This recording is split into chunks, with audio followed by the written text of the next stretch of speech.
Life is only a reflection of what we allow ourselves to see. People's preconceived notions on the cast of Lifetime's popular show The Rap Game affected everyone on the show, maybe no one more than Queen Amayah. I've said this before in other videos on season 5. It seemed like JD and the production staff was burnt out by this point of reaching season 5. I feel like this is truly when the focus turned to drama fully and not just a part of the overall experience. Amayah's time on the show was full of crazy moments and criticism that could make any 15-year-old fold, but the strong learn how to take criticism and turn it into a map to direct them, learning how to make adjustments needed to overcome their flaws. Amayah has come from a young lyricist without much experience to battling on the rap game to now ripping other rappers currently. So where is Amayah now? Well, like always, we'll dive into her story, but first we'll have to take a look back to see how far she's come. Yo, appreciate you for checking out the video. If you end up liking the video, like the video for me and subscribe if you haven't already. But like always, I know how valuable your time is, so let's blast right back into this. Born on December 12th in 2002, Amayah Morales, aka Queen Amayah, grew up in Miami, Florida. Growing up was full of adapting, with both of her parents being from New York City. Starting a life about as far south as you can go in the US had to be a big change. They still kept close to their New York roots though, especially with their taste in music. Her parents being big hip-hop fans influenced her taste in rap early, with introducing her to legends like Nas, Big Pun, Biggie. Her and her father would even freestyle in the car together. She did a couple activities in her childhood like boxing and karate, but she loved music the most. She started off singing, but that bug for writing got in her and she started putting bars to paper. In school, Amayah would do talent shows yearly, rap battle at lunch and do ciphers, and even played the drums in school. So it's safe to say for me, music was really in her soul in her younger years. Unfortunately, her mother and her father would end up separating, so her father wouldn't be as prevalent in her life, leaving Amayah and her mother to continue pushing. Amayah would fully start trying to rap around the age of 13, perfecting her bars and flows on beats, freestyling every chance she got, which even ended up with her getting into a battle with her middle school teacher.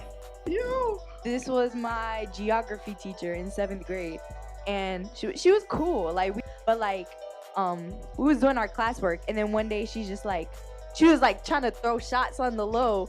She was like, "Oh, Maya, what are your measurements so I could know what size I get the body bag?" And I was like, "Oh." And then when the time came, it was the last couple minutes of class, and I've been riding her this whole class. So I was like, okay.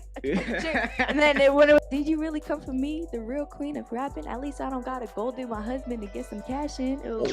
That wouldn't be the last time where school would have an effect on her future rap career. Amayah would have a free period where she used her time to work on her bars for a beat that she had heard. Her teacher would notice her on her phone and ask what she was doing. After telling her teacher she was writing a rap, she was told that she should try and put it to a beat. So Amayah did just that, going to the stew for her first time and creating some of her first songs. A freestyle to T-Shirts by the Migos and Goosebumps by Travis Scott. Little did she know at the time, those first songs would be the ones to get her on national TV. The Rap Game producers found the songs and they knew they needed to contact her to get Amayah on the show. Excited about this new opportunity, she wanted to experience it with her mother, but unfortunately she couldn't take off from her job for that long, so Amayah had to go with her stepfather Jesse. Season 5, as I said in my other videos on Naya and Eli, check those out if you haven't seen them already, but season 5's cast seemed to be dealt a bad hand from the very beginning. In my opinion, from the info I heard from behind the scenes from different castmates of the show, it seemed the production staff really focused on the drama, of course because it was reality TV, but especially focused on the drama on this season specifically. The other castmates from this season was the winner Tyler Rain and Syer, also Lil Richie. Season 5 really keyed in on a couple of things that weren't prevalent in other seasons, like constant battles, cussing, and bullying, along with a long list of other stuff, leaving JD to say in his interviews later that he felt a need to test this season's cast because he felt catfished. You can see my frustration for the first time. Really? Cause this season I feel like I was catfished. So when I bring these kids to Atlanta, the first thing I always try to do is have them perform, whether it be for me, my crew, or audience.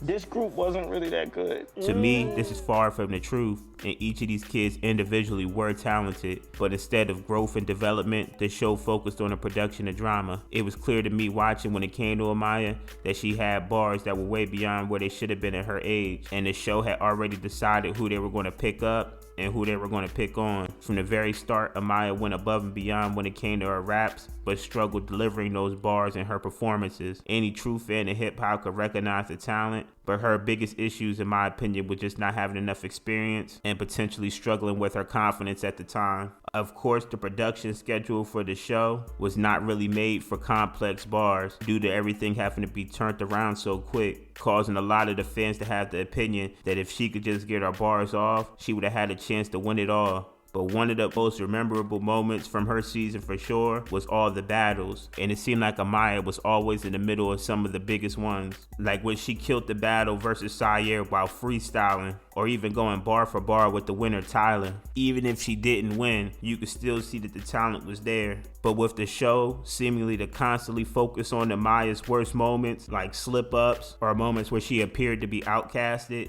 or a crazy time, and the editing where it made it seem like she dropped out of the treadmill challenge early, even though she could still be seen cropped out later in the episode while she's still running. This is something I noticed consistently, where the show will showcase clips for the agenda that they want to push each season. And it seemed like Amayah's manager at the time really wasn't able to help or manage, but that's just my opinion. But after losing, Amayah would continue to grind. So malicious when it switches, you'll be needing them stitches. They forgot how to listen, so I had to give them the business.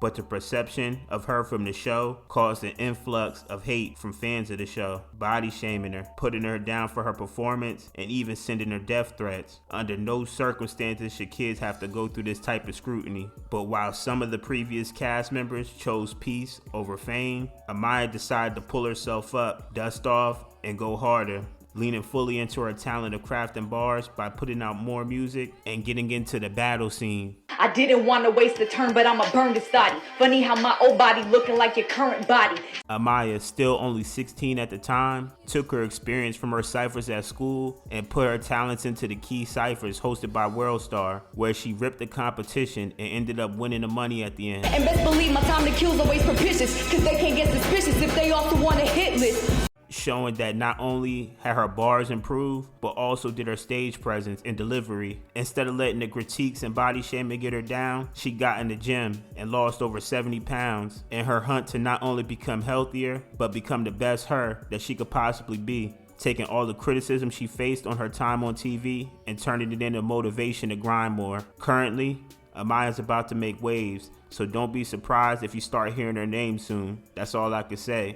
Not only is she still tearing up other rappers in battles, but she also participated in writing events held by CMG, which is Big Glow, Glorilla's camp, and making some of her best music yet. I mean, some of this new music really goes crazy from the snippets I heard. So if you're a fan of Amayah or just rap in general, definitely keep a lookout, because a lot and more is coming really soon. Amayah realized you should never be distracted by criticism. Always remember, the only taste of success some people have is when they take a bite of you. And a great way to grow is to appreciate people's honesty and be open to constructive criticism. Most of the hate is just a reflection or projection from someone else's insecurities anyway. But I'd like to thank y'all for making it to the end of this video. You definitely some real ones. If you like the video, comment, subscribe, and thanks to all the support y'all been showing. Just because of y'all support, y'all been helping making these videos better. So we gotta shout out the Cosmo crew. But like always, man, we out of here. So go ahead and drop that outro. I done said a lot of things that I can't take back, and if you wanna know the truth, there's a lot of good things that I know I like. I can't talk to you, I can't tell you the truth.